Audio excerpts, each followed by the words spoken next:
I am one of the biggest Linkin Park fans that I know. I know that doesn't seem like a lot, but I know a lot of people, at least four. So, anyways, Linkin Park is, in my opinion, one of the greatest bands of all time, and I believe that their album, Hybrid Theory, is the greatest album of all time. Just the way that the lyrics have real meaning and they're mixed with the tracks to create just such a great experience. I really persuade all of you to listen to it all the way through if you haven't. But I found out something the other day and I wanted to talk about it just because it's kind of an interesting choice and you may be surprised by what I think about it. So, on July 20th, 2017, we lost the main singer, Chester Bennington, due to suicide, which was a horrible moment for Linkin Park fans, just general music fans. His voice was so recognizable.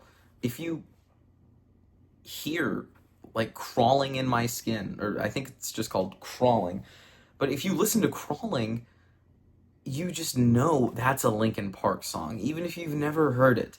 And that's just because Chester and also Shinoda, wow, that was bad. I'm gonna leave that in there, maybe. Probably not. Anyways, Chester and Shinoda just have such iconic voices, which paired together creates just an ultimate Linkin Park feel. Now, after his death, they've been pretty silent for a while. They've kind of stuck to themselves. But on September last year, 2024, they announced a weird choice. Linkin Park decided to call on Emily Armstrong as the new singer of Linkin Park for live performances. Now, a lot of people are divided about this choice. And I do have some things to say about it, but ultimately I think this is a really good thing. So, do I think that Emily Armstrong sounds like Chester Bennington?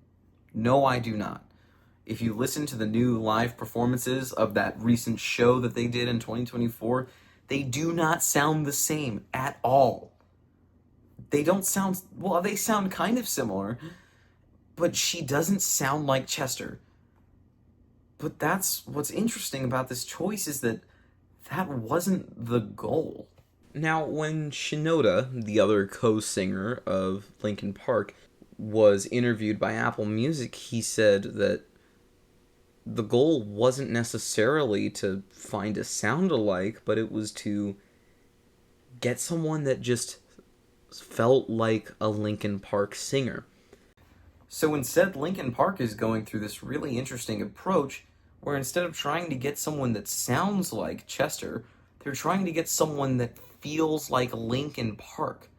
They're not treating this as a recast, they're treating this as an opportunity to get the feel of Linkin Park without having someone impersonate Chester. And I think that's really interesting, and I think overall that's the right thing to do.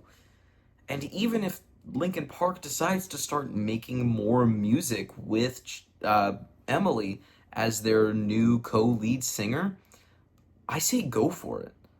I mean, while yes, it's sad that Chester's passed away, Linkin Park is still very strong. People still listen to Linkin Park. I know I do. So, overall, this is a very weird thing to be controversial about, but I really think that this could be a good decision and that this is going to go on to be a good decision. Anyways,